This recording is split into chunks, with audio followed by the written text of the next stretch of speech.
Assalamualaikum warahmatullahi wabarakatuh. Masih dengan pembelajaran bahasa Indonesia untuk kelas 10. Kali ini kita akan belajar tentang teks anekdot.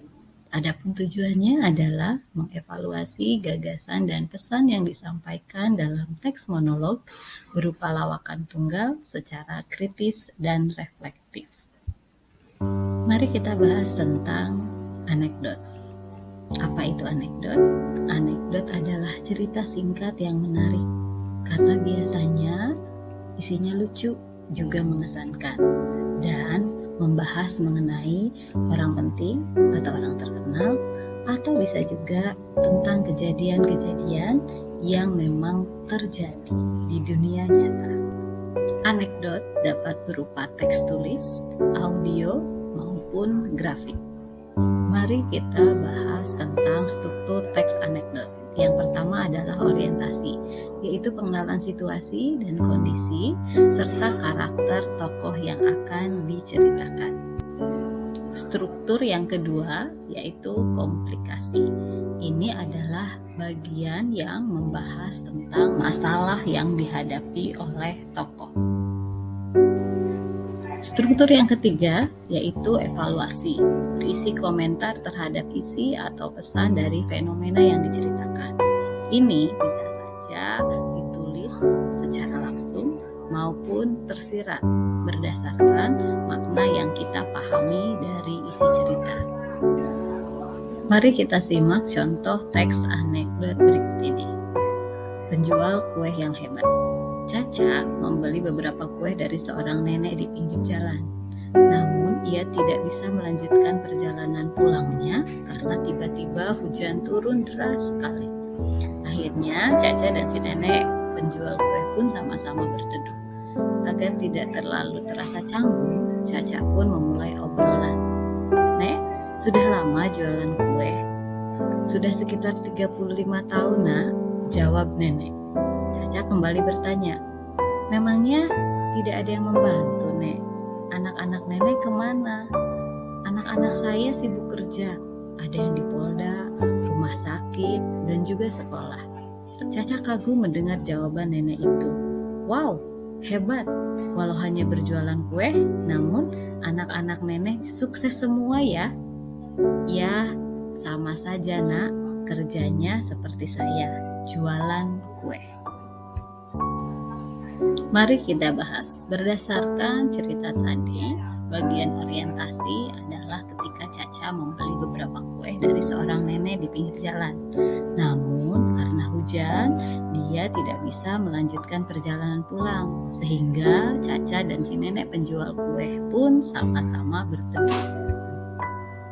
Bagian komplikasi terlihat ketika Caca bertanya, "Anak-anak nenek kemana?" Kemudian dijawab bahwa anak-anaknya sibuk kerja, ada yang di Polda, rumah sakit, dan juga sekolah. Di sini Caca merasa kagum karena hanya dengan berjualan kue ternyata anak-anak nenek sukses semua. Jawaban nenek di luar dugaan Caca karena ternyata di sana pun anak-anaknya sama berjualan kue. Evaluasi pada teks cerita ini tidak dituliskan secara langsung, namun kita bisa mengambil kesimpulan bahwa anak-anak dari karakter nenek ternyata sama-sama berjualan kue. Maka dari itu, kamu harus bisa belajar lebih giat dan menjadi seseorang yang lebih bermanfaat. Berikutnya kita bahas tentang kaidah kebahasaan dalam teks anekdot. Yang pertama ada pertanyaan retoris, yaitu pertanyaan untuk menyindir, memberi nasihat, dukungan, atau pesan secara halus. Biasanya pertanyaan retoris juga tidak membutuhkan jawaban karena biasanya kita sudah tahu jawaban dari pertanyaan tersebut. Contoh, siapa yang tidak ingin bahagia? Pasti semua ingin bahagia kan?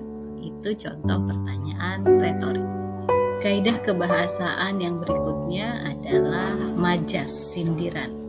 Yang pertama, contoh majas sindiran adalah ironi. Majas ini melukiskan suatu maksud tapi mengatakan kebalikannya. Contoh, bersih sekali kelas ini, sampahnya berserakan di mana-mana. Masih tentang majas sindiran. Majas yang kedua adalah silisme. Ini adalah gaya bahasa yang berupa ejekan atau sindiran menggunakan kata-kata kasar. Contoh, muak aku melihatmu terus berdiri di depan. Majas sindiran berikutnya yang kadang ditemukan juga dalam teks anekdot adalah sarkasme, yaitu bahasa kiasan dengan menggunakan kata-kata pedas untuk tujuan menyakiti hati orang lain seperti cemoohan atau ejekan kasar. Contoh kalimatnya, sungguh bau badannya menyengat sekali, rasanya aku ingin muntah berada di dekatnya. Kaidah kebahasaan yang terakhir yaitu adanya kata kerja material atau kata kerja yang menunjukkan suatu aktivitas. Contohnya melompat. Aktivitasnya terlihat bukan? Demikian penjelasan Ibu tentang materi anekdot kali ini. Mudah-mudahan membantu kalian lebih memahami tentang struktur dan kaidah kebahasaan dari teks anekdot. Wassalamualaikum warahmatullahi wabarakatuh.